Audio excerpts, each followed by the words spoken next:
Hello! Vous l'avez vu dans le titre, je suis de retour pour un vlog à Bali. Alors je suis venue ici pour 12 jours, j'avais prévu 3 villes différentes, au final j'en ai fait 4. Je vous expliquerai un petit peu plus en détail en fin de vidéo le pourquoi du comment je me suis retrouvée à Bali. Alors j'ai commencé par 6 jours sur Ubud, la grande ville ici à Bali. Je vais vous laisser avec quelques images. Donc j'étais déjà partie directement en arrivant à la forêt des singes. C'est pas mal du tout, c'est vraiment pas cher, il y a beaucoup de singes. Beaucoup disent qu'ils sont un peu sauvages et méchants, alors ceux de cette forêt-là, non. Ceux du temple d'Uluwatu, apparemment un peu plus. Mais bon, moi j'ai pas eu de soucis jusqu'à ce que je tente de faire un selfie avec un singe. Là, c'était un peu plus compliqué.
Alors pourquoi il y a ça sur tous les stands de marché à Bali?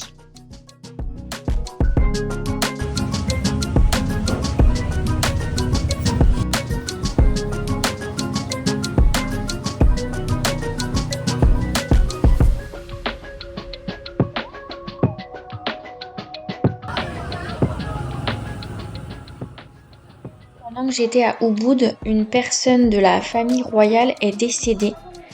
Du coup, ils ont fait une cérémonie de crémation. Apparemment, c'est vraiment une cérémonie très très importante pour la culture et pour Bali. Du coup, elle s'est déroulée sur toute une journée complète. Ils traversent toute la ville, il y a énormément de choses à voir, comme vous pouvez le voir.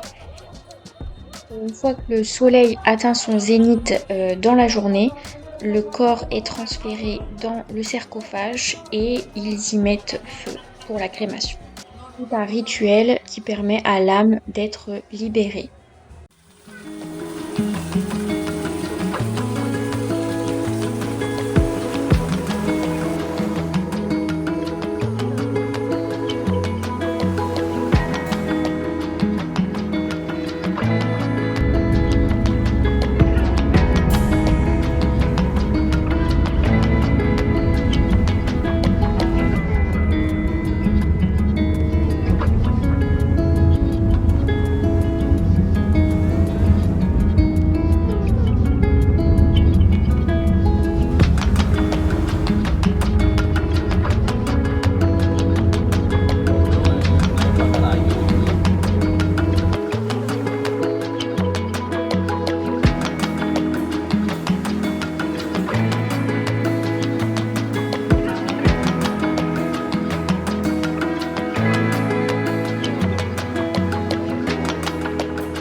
Alors, petite explication rapide sur le pourquoi du comment je suis partie à Bali et comment ça s'est passé.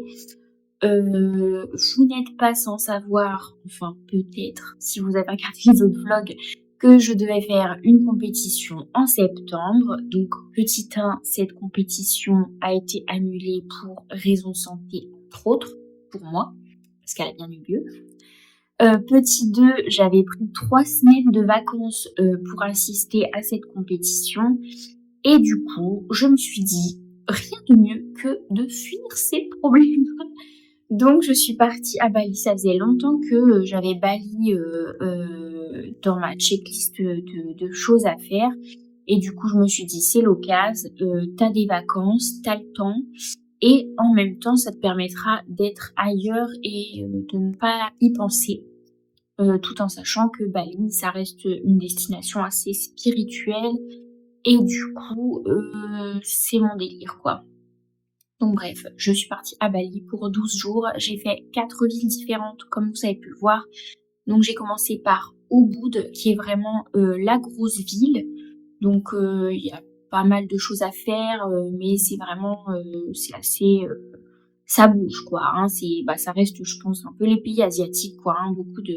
Beaucoup de circulation, de pollution, etc. Mais ça reste une ville.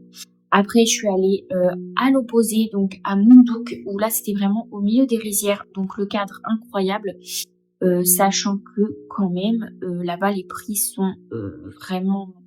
Enfin, c'est rien du tout, c'est pas abordable, c'est que c'est rien du tout. Surtout mes hôtels, j'ai dû payer entre 20 et 40 euros la nuit. Donc peut-être que Munduk, c'était le plus cher, je sais plus, mais bon, vous avez vu, c'est vraiment un cadre idyllique. C'était joli, mais... Oh, je vous dirai tout ça à la fin. Après Munduk, j'ai fait Uluwatu. Donc là, c'est vraiment connu pour ses plages, les surfeurs, etc. Et ensuite, j'ai fait Canggu, donc une autre grande ville. Voilà. Donc, qu'est-ce que j'ai aimé? Alors, la bouffe. Moi, j'adore manger asiatique. Donc, franchement, je me suis régalée, sachant que ça coûtait entre 1 et 2 euros le plat. J'ai mangé quasiment à 90-95% que dans des warung. Donc c'est des petits restos locaux, donc il y en a des plus ou moins, on va dire plus ou moins sophistiqués. Il y en a qui font vraiment un peu flipper au bord de la route. Et ouais, donc dans tous les cas, c'est entre 1 et 2 euros. Vous choisissez votre viande, tous vos légumes, etc. Donc franchement, pas cher du tout et archi bon. Donc ça, c'était le point positif. Autre point positif,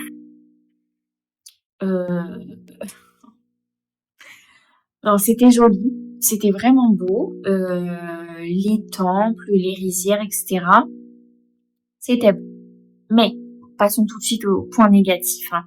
Donc du coup, par rapport au fait que c'était beau, c'est joli, mais après moi personnellement, que ce soit là-bas ou ailleurs, je n'arrive pas à m'extasier devant quelque chose pendant 3 heures. Donc ni pendant 3 heures, ni pendant 3 jours, ni pendant 12 jours. Donc en fait, j'avais pris 3 jours de nuit par exemple à Munduk. Les rizières c'est très joli, la vue était belle, je me suis promenée dans les rizières, etc. Mais une fois qu'on fait ça 1 heure, 2 heures, 4 heures, 5 heures,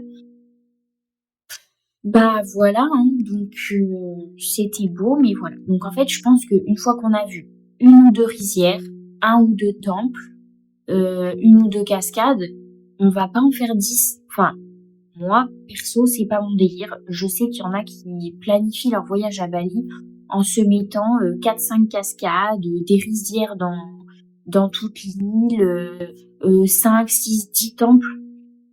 Bah, après, c'est comme en France, en fait. Hein. En France, vous visitez une cathédrale, une église, vous n'allez pas visiter 15 églises, quoi. Je suppose. Donc bref, les paysages, c'était très joli, mais pas mon délire. Enfin, pas pendant 12 jours. Mais c'était beau. La météo, j'adore le soleil. Il faisait chaud, il faisait beau, mais archi humide. J'ai découvert ce que c'était que l'humidité. J'ai l'impression d'avoir passé 12 jours dans un hammam. Donc j'ai transpiré, hein. Mais waouh, c'est ça l'humidité. Donc voilà. Ensuite, les 18 heures de vol, Est-ce qu'il y a besoin de commenter? Heureusement qu'il y a une escale, hein. L'escale, ça sert à ça. On peut marcher parce que dans l'avion. Et en plus, quand vous êtes côté hublot, vous pouvez pas trop vous lever. J'allais pas déranger les voisines 50 fois. Donc ouais, 18 heures de vol, quoi. L'aller avec Etihad, franchement super. Bel avion et tout, plein de choses top. De la place et tout. Le retour avec Thai Airways, incroyable, même ouf, du coup, ouf, Thai et tout, hein. Sauf que tous les films étaient en thaïlandais ou en anglais. Clairement, pour 18 heures de vol, flemme de regarder un film en anglais. Et du coup, rien en français. Bah, du coup, 10 heures de vol sans film, quoi. Voilà. Et sinon, pour la partie spirituelle que j'étais venue rechercher, je pense que c'est comme partout. Il y a du bon et du mauvais. Il y a des choses à prendre et à laisser. C'est un peu la mode du spirituel. Donc malheureusement, il y a beaucoup à laisser, pas beaucoup à prendre. Donc il faut vraiment se renseigner sur les bonnes adresses, les choses locales à faire et des personnes vraiment locales, quoi. Pas un influenceur ou une influenceuse qui s'est installée à Bali pour donner des cours de yoga depuis 2 mois, quoi. Voilà. Mais il y a des choses à faire. Je pense qu'il faut bien se renseigner, faire une checklist un petit peu de ce qu'on veut faire, choisir son chauffeur guide, pourquoi pas venir à plusieurs ou au moins à 2, parce que moi j'adore voyager seule, mais là du coup je pense que à plusieurs ça aurait été peut-être mieux, dans le sens où moi j'aime beaucoup marcher pour découvrir. J'aime pas trop pour ce coup-là faire des listes avec plein de points à visiter. J'aime bien juste marcher. Et là, le problème, c'est que dans les 4 villes, même les grosses villes, on va dire qu'il y a une rue principale et le reste, c'est vraiment pauvre, pollué et il n'y a rien à voir ou à faire. Donc en fait, je marchais un petit peu, ok, et après j'atterrissais au milieu des poules et des vaches et la pollution, les scooters, les voitures qui passent avec la grosse fumée noire derrière, etc. Donc pas top de se promener à pied, alors que je pense que si vous venez à 2 ou à plusieurs, vous aurez peut-être plus tendance à prévoir des activités, etc. Voilà pour mon point de vue sur Bali. Donc c'était un voyage à faire, je l'ai fait, j'ai coché ça sur ma checklist et je ne pense pas y retourner. Mais en tout cas, si vous avez des questions sur ce voyage, n'hésitez pas, je pourrais vous répondre en toute honnêteté. Voilà, merci d'avoir regardé cette vidéo et à bientôt dans un prochain vlog.